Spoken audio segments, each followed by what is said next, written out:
18장 31절 예수께서 12 제자를 데리시고 이르시되 보라 우리가 예루살렘으로 올라가노니 선지자들을 통하여 기록된 모든 것이 인자에게 응하리라. 자, 우리 예수님께서 지금 12 제자와 함께 가고 계시죠. 어디로 가고 계십니까? 우리가 예루살렘으로 올라가노니, 지금 예루살렘으로 올라가고 계시죠. 자, 지금까지는 어디에 계시냐면 베레아라는 지역에 계셨습니다. 베레아에서 오랫동안 머무시면서 거기에서 사역하시고 전도하시고 병 고치고 이렇게 하시고 이제 6월절이 가까워지니까 예루살렘으로 이렇게 올라가시는 길이고, 올라가는 길에 이제 여리고를 먼저 들리게 되고 그 가는 길에 있었던 사건을 오늘 얘기하는 겁니다. 자, 예루살렘으로 올라가노니 선지자들을 통하여 기록된 모든 것이 인자에게 응하리라. 자, 예수님께서 예루살렘에 올라가는 이유가 있죠. 예수님의 고난과 죽음과 부활에 대한 선지자들의 예언이 이제 다 성취될 날이 가까이 왔기 때문에 우리 예수님이 지금 이제 그 죽으실 날을 준비하기 위해서 예루살렘으로 가시는 거죠. 32절 인자가 이방인들에게 넘겨져 희롱을 당하고 능욕을 당하고 침뱉음을 당하겠으며 그들은 채찍질하고 그를 죽일 것이나 그는 3일 만에 살아나리라 하시되. 자, 우리 예수님은 이제 예루살렘에 가시면 이방인들에게 넘겨진다 이렇게 됐죠. 이방인이란 건 여기서 로마인들을 말하죠. 그 당시 이스라엘에 다스리고 있는 로마인들. 자, 왜 예수님이 이 로마인들에게 넘겨져야 되느냐? 십자가에 죽으셔야 되는데 이 사형권, 사람을 죽일 수 있는, 사형할 수 있는 권한이 로마 사람들에게만 있기 때문에 이렇게 넘겨져야 되는 거죠. 근데 넘겨지면 희롱을 당하고 능욕을 당하고 침뱉음을 당하고 채찍에 맞고 십자가에 죽고 그리고 3일 만에 살아나리라, 부활하시게 된다 이거죠. 자, 예수님이 왜 이렇게 자세히 말씀하시냐? 자, 이거는 이사야 성경에 예언된 메시아에 대한 예언의 핵심입니다. 메시아가 오면은 그분이 마지막에 어떻게 된다? 침뱉음 당하고 채찍질 이런 고난을 당한 후에 죽으신다. 이런 내용이 이사야 50장, 53장 여기에 다 나와 있어요. 그래서 이렇게 말씀하신 이유는 예수님이 이런 일을 다 당한다. 왜? 메시아이기 때문에. 자, 우리 예수님이 이런 고난을 사실 당하지 않을 필요도 있죠. 피하실 수도 있습니다. 그 베드로가 예수님을 잡으러 온 대제사장의 그 종의 길을 칼로 베었을 때 우리 예수님이 뭐라고 하셨습니까?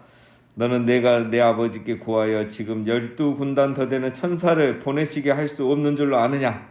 내가 만일 그렇게 하면 이런 일이 있으리라 한 성경이 어떻게 이루어지겠느냐? 그러니까 예수님은 이런 고난을 다 피해갈 수 있지만 성경이 그대로 이루어져야 되기 때문에, 즉 하나님의 계획이 그대로 성취되어야 되기 때문에 나는 마땅히 이 고난의 길을 간다 이렇게 얘기를 나중에도 하시죠. 자, 어쨌든 이제 32절 33절 예수님이 이사야에 예언된 대로 고난의 종으로서 십자가에 고난받고 죽기 위해서 예루살렘으로 간다 이렇게 정말 중요한 얘기잖아요. 최고 중요하고 제일 중요한 이 복음의 핵심을 말씀하셨는데 중요한 건 제자들이 이걸 깨닫지 못한다는 거예요. 34절 제자들이 이것을 하나도 깨닫지 못하였으니 그 말씀이 감추었으므로 그들의 이르신 바를 알지 못하였더라. 자, 제자들이 이것을 하나도 깨닫지 못했습니다. 지금 이제 예수님이 죽으실 날이 가까웠으니까 예수님하고 같이 있는 세월이 그래도 벌써 3년, 3년이 다 돼가는데 제자들을 깨닫지 못했어요. 제자들은 왜 이 복음의 핵심을 깨닫지 못했을까요?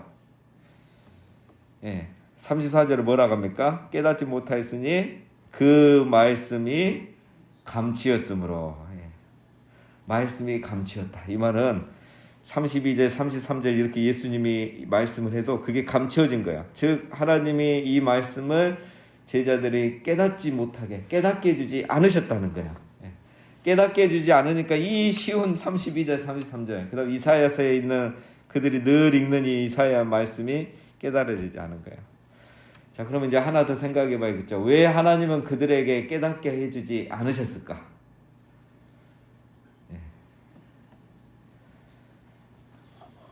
왜 깨닫게 해주지 않으셨을까? 간단하죠. 예. 말씀에 관심이 없기 때문에. 예. 관심이 없으니까 깨닫게 해주시지 않고, 깨닫게 해줘도 사실 못 깨닫는 거예요. 이렇게 말해도 깨닫지 못하잖아요. 자, 왜냐하면 제자들의 관심은 우리가 잘 아시는 것처럼 뭐 예수님이 죽으시고 부활하시고 이게 아니고, 예수님 때문에 빨리 이스라엘이 나라가 로마에서 해방되고 이제 자기들이 이렇게 예수님 통해서 이제 이렇게 송구하는 거잖아요. 이제 이게 관심인데 갑자기 뭐 채찍에 맞고 침뱉음 당하고 죽는다니까 제자들 관심이 없어요. 예수님은 근데 분명히 뭐라고 하죠? 33절에 보면 그를 죽일 것이나 그는 3일 만에 살아나려. 와, 이 부활에 대한 얘기를 하는데 이거는 전혀 귀에 안 들어오는 거예요. 뭔만 귀에 들어오죠? 그는 죽을 것이나 침뱉음 당했고 능욕을 당하고 이런 말만 들어오지 뒤에 부활이라니 더 중요한 말은 안 들어오는 거예요. 자, 그래서 하나님이 제자들을 깨닫지 않게 하는 이유는 그들이 말씀에 관심이 없었기 때문입니다. 자, 우리가 지금 큰 맥락을 이렇게 이어와야 되는데 누가는 상당히 의도를 가지고 이 편집을 했습니다. 그래서 우리가 이미 앞에서 살펴본 거 있죠. 마지막 때는 누구의 시대와 같다? 노아 시대, 롯의 때와 같다 했죠. 그 다음에 어제는 이제 천국은 어린아이와 같지 아니하면 들어갈 수 없다 그랬죠. 자, 이 맥락입니다. 지금 제자들이 왜 예수님하고 3년을 있어도 깨닫지 못하느냐? 제자들은 지금 삶은 노아 시대 사람들처럼 먹고 마시고 사고 팔고 자기 삶에 너무 빠져 있는 거야. 3년을 따라다녔지만. 그 다음에 두 번째, 어린아이처럼 예수님 말씀을 들으면 그대로 받아들여야 되잖아. 죽고 부활하리라. 3일 만에 살아나리라. 아, 이런 놀라운 비밀이 있었구나. 깨달아야 되는데 그 말씀을 가감해서 듣는 거야. 어린아이처럼 그대로 안 듣고 죽으면 어떡하지? 우리 그동안 3년 동안 어떻게 된 거야? 이 생각만 하는 거야. 그러니까 제자들은 예수님이 죽는다는 이야기만 듣고 부활 이야기는 듣지도 않는 겁니다. 자, 여러분, 누가 이 말씀을 들으면 누가 깨닫고 누구는 깨닫지 못하는가? 이 말씀에 관심 있는 사람이에요. 어린아이와 같이 그대로 듣고 깨닫고 은혜 받는 사람이 있는가 하면 말씀이 아니라 이제 자기 자신에게만 이렇게 관심이 있으면 이 말씀이 잘 안 들립니다. 자, 그리고 이제 35절부터 맹인이 이제 고침받는 사건이 나오는데 이것도 이제 전체 맥락에서 나옵니다.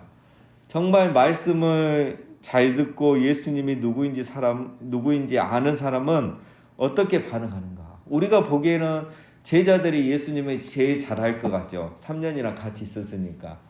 그리고 바리새인들, 서기관들이 예수님을 제일 잘할 것 같죠. 왜? 율법을 많이 하니까. 근데 그 사람들은 정작 눈이 가려져서 예수님을 몰라보고 깨닫지 못하고 믿지 못하는데 누가 지금 이제 예수님을 알아보고 믿느냐? 맹인이 믿어버리는 거예요. 하나도 못 보는 맹인이 믿어버리는 거예요. 성경을 또 못 읽어봤는데 35절 이제 그 이야기를 하는 겁니다. 그래서 오늘은 이 맹인은 앞도 못 보고 성경도 못 읽어도 예수님을 알아보고 하나님 나라에 들어가는 거고, 그 다음 내일은 또 누가 나오냐? 부자 관원은 율법을 다 지키고도 하나님 나라를 못 들어가는데 내일 19장에 삭개오, 죄인 중에 이 죄인, 부자도 나쁜 부자인 삭개오는 예수님 만나고 어린아이처럼 예수님을 받아들여서 천국에 들어가는 거예요. 세상이 완전히 뒤바뀌는 거죠. 자, 그 이야기를 지금 이제 계속 누가가 하고 있는 겁니다. 그래서 예수님을 아는 게 중요하다 이거죠. 35절, 여리고에 가까이 가셨을 때 한 맹인이 길가에 앉아 구걸하다가 무리가 지나감을 듣고 이 무슨 일이냐 물은데, 이제 베레아를 떠나서 예루살렘으로 가는 길에 이제 여리고를 먼저 들리죠. 요단강 이제 제일 끝자락이죠. 이제 여리고를 가고 그 밑으로 조금만 내려오면 예루살렘이니까. 자, 그 길에 한 맹인이 길에서 구걸하고 있었습니다. 다른 성경에 보면 이제 이 맹인의 이름이 바디메오죠. 바디메오는 디메오의 아들입니다. 이게 이름인지 뭔지 그죠? 이 이름이 겨우 있어봤자 바디메오야. 디메오의 아들이다. 그러니까 부모가 정말 성의 없이 이름 지어준 거예요. 이 말은 부모가 이 사람에 대해서 기대가 없었다는 거죠. 그러니까 또 맹인이죠. 구걸하고 살고, 맹인이니까 할 수 있는 게 없으니까 구걸만 하고. 그래서 무리가 막 지나가는 소리가 들리죠. 웅성웅성 이렇게 들리니까 지금 무슨 일이냐 이렇게 물은 겁니다. 37절에 그들이 지나가는 사람들이 나사렛 예수께서 지나가신다 하니 맹인이 외쳐 이르되 다윗의 자손 예수여 나를 불쌍히 여기소서 하거늘 앞서가는 자들이 그를 꾸짖어 잠잠하되 그가 더욱 크게 소리질러 다윗의 자손이여 나를 불쌍히 여기소서 하는지라. 자, 그들이 이제 예수님이 지나가고 있다 이렇게 못 보는 이 맹인에게 이야기를 해주죠. 그 소리를 듣자마자 맹인이 외쳐 이르되 다윗의 자손이여 나를 불쌍히 여기소서. 자, 여러분 37절 8절을 비교해 보면 차이가 있죠. 예수님을 부르는데 뭐라고 부릅니까? 사람들은 나사렛 예수. 그러니까 저 나사렛은 이미 촌동네예요. 무시하는 거죠. 그런데 이 맹인은 뭐라고 하죠? 다윗의 자손 예수. 차이점이 있죠. 벌써 사람들은 예수님을 몰라보는 거야. 저 나사렛 촌사람으로만 보는데 그러면서도 이 사람들 따라다니잖아요 또. 예. 그러나 이 맹인은 다윗의 자손 예수여. 다윗의 자손이란 말은 그 당시에 이제 이 메시아를 말할 때 다윗의 자손 이렇게 말합니다. 그러니까 이 맹인은 벌써 이 예수가 우리의 메시아라는 것을 알고 있었던 거예요. 그리고 기다리고 있었던 거예요. 그 3년 예수님 3년 동안 얼마나 많은 소문을 들었겠어요. 병자도 낫고 기적도 하고. 그러니까 그 메시아 나도 한 번만 내가 보이면 쫓아가겠는데 못 보니까 쫓아갈 수도 없고 내 인생에 한 번만 만나면 나도 이런 메시아를 만나면 구원을 받을 수 있는데 그렇게 간절히 기다렸던 겁니다. 메시아여 나를 불쌍히 여기소서. 이 말은 돈 달란 말이 아니에요. 나를 고쳐주십시오 이 말이죠. 맹인은 예수님이 메시아란 걸 알아봤습니다. 그런데 사람들은 예수님이 메시아인 걸 모르죠. 지금까지 보고 따라다니면서도 모르니까 뭐라고 합니까? 39절에 보면 앞서가는 자들이 그를 꾸짖어 잠잠하라. 조용히 해라 이거죠. 예수님이 고쳐줄 것에 대해서 기대를 1도 안 한 겁니다. 그리고 우리 예수님도 지금 뭐 맹인이 막 이렇게 소리쳐도 가만히 계셨다는 거예요. 그러니까 이 맹인이 포기할 줄 알았는데 아니고 마지막에 39절에 보면 다윗의 자손이여 나를 불쌍히 여기소서. 그가 더욱 크게 소리 질러서 다윗의 자손이여 나를 불쌍히 여기소서 이렇게 한 거예요. 그때서야 우리 예수님께서 40절에 예수께서 머물러 서서 이제야 멈추신 겁니다. 지금까지는 1도 관심을 안 주셨죠. 명하여 데려오라 하셨더니 그가 가까이 오매 물어 이르시되 내가 무엇을 하여 주기를 원하느냐 이르되 주여 보기를 원하나이다. 지금까지는 예수님이 맹인의 소리를 무시했는데 사람들은 잠잠하라고 했는데 맹인은 이번 기회를 놓칠 수가 없어서 간절히 부르짖었죠. 맹인은 분명한 확신이 있었던 거죠. 그렇죠? 믿음 있는 맹인은 정말 이분을 만나면 내가 구원받고 고침받을 거라는 확신이 있었어요. 그래서 우리 예수님이 그 믿음을 딱 보시고 가던 길을 멈추셔서 그를 내게 데려오라 하신 거예요. 정말 다르죠. 지금까지 우리가 봤던 바리새인, 부자, 관원, 제자들하고 너무 다르죠. 예수님의 그 믿음을 보시고 내게 무엇을 하여 주기를 원하느냐. 너무 은혜로운 말씀 아닙니까? 이 말은 우리가 아무나 할 수 있는 말도 아니고 아무에게나 해주는 말도 아니에요. 이 말은 예수님만이 하실 수 있는 말이잖아요. 뭘 원하느냐. 원하는 거 내가 다 해주겠단 말이고 또 아무에게나 해주는 말씀도 아니에요. 지금까지 이런 말씀 듣는 사람 몇 명 안 돼요. 믿음을 가진 사람에게만 우리 예수님이 이 말씀을 해주신 거예요. 자, 우리 모두도 새벽마다 내가 무엇을 하여 주기를 원하느냐 이 말씀을 듣는 우리 은혜와 복이 있기를 주님의 이름으로 축원합니다. 주여 보기를 원하나이다. 주여 이 말 하나님 나도 보기를 원합니다. 이런 말은 또 누가 할 수 있습니까? 믿음이 있어야 할 수 있는 거예요. 믿음이 있으니까 주여 내가 보기를 원합니다. 이렇게 말하는 거예요. 42절에 예수께서 그에게 이르시되 보아라 내 믿음이 너를 구원하였느니라 하시매 곧 보게 되어 하나님께 영광을 돌리며 예수를 따르니 백성이 다 이를 보고 하나님을 찬양하니라. 내 믿음이 너를 구원하였느니라. 맹인은 믿음이 있었죠. 무슨 믿음? 예수님이 메시아라는 믿음. 저분이 나의 병을 고치시고 내 죄를 용서하고 나를 구원하실 수 있는 이런 분이란 믿음이 있었던 거야. 이 보면 정말 하나님 나라는 정말 놀랍죠. 바리새인도 모르고 부자 가는도 모르고 제자도 모르는데 앞 못 보는 맹인은 어떻게 해서 이걸 알았을까요? 정말 그러니까 사람으로는 할 수 없으되 하나님은 하실 수 있느니라. 하나님이 맹인의 영안을 열어주시고 믿음을 주셨기 때문에 이런 일이 일어난 거죠. 자, 앞에서 잠깐 말씀드렸지만 누가는 이걸 의도적으로 이렇게 편집하고 있습니다. 과연 누가 하나님 나라에 들어갈 수 있는가? 바리새인과 세리의 기도를 통해서 말씀하셨죠. 자기가 죄인인 것을 알고 내가 저 예수님을 통해서 제사함 받고 구원받을 수 있다는 걸 알고 믿는 사람이 구원받는 거예요. 자기 의로움에 사무쳐 있으면 절대 구원받을 수 없습니다. 두 번째, 그 다음 사건이 뭐죠? 부자 간원 사건이죠. 부자는 율법을 지킴으로 영생을 얻으려고 했으나 자기가 율법을 온전히 지킬 수 없음을 깨닫고 이제 근심하고 돌아갔죠. 자, 그걸 통해서 또 예수님 하신 말씀은 영생은 무엇을 해서 얻는 것이 아니라 하나님께서 선물로 주시는 것이다.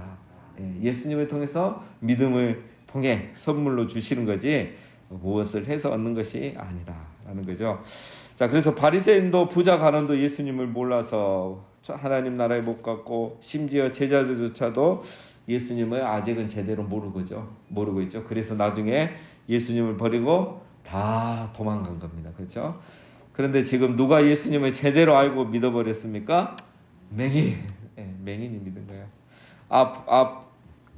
앞도 못 보는 이 맹인이 소문만 듣고 예수님을 알고 믿고 병 고침 받고 구원받은 것입니다. 하나님 나라는 바로 이런 것이에요. 그래서 내가 교회를 오래 다녔고 성경을 많이 알고 성경을 많이 읽었다는 게 나의 구원을 보장하는 게 아니고 하나님이 내 영안을 열어주시고 예수님이 누군지 알게 하시고 그래서 믿음을 선물로 받은 사람만이 예수님을 알고 구원받게 되는 것입니다. 그래서 맹인은 오늘 보니까 맹인으로 태어난 것이 복이에요. 맹인으로 안 태어났으면 이 사람도 다른 사람처럼 그랬을 수도 있어요. 자, 그래서 우리가 아실 것이 없는 바리새인이나 부자 간원은 다 자기 생각에 빠져서 예수님을 몰라봤습니다. 그러나 이 맹인은 오히려 자기에게 있는 이 고난이 오히려 어린아이와 같은 마음을 갖게 해서 또 예수님을 알아보게 된 겁니다. 우리가 힘들고 어려운 시기 또 그런 사건들 그런 시간들을 통해서 오히려 하나님이 우리 안에 어린아이와 같은 마음을 주셔서 예수님을 알게 하고 믿게 하고 오늘 이 자리까지 오게 하신 줄로 믿습니다. 자, 그래서 오늘 이 새벽에는 주여 우리에게 어린아이와 같은 마음을 주셔서 하나님 자녀되게 하심을 감사합니다. 우리가 맹인처럼 고난을 통해서 주여 우리를 낮추시고 믿음을 갖게 해주셔서 감사합니다. 하나님 이 은혜 잊지 않고 우리도 제자의 삶 살아가는 저희가 되게 주시옵소서.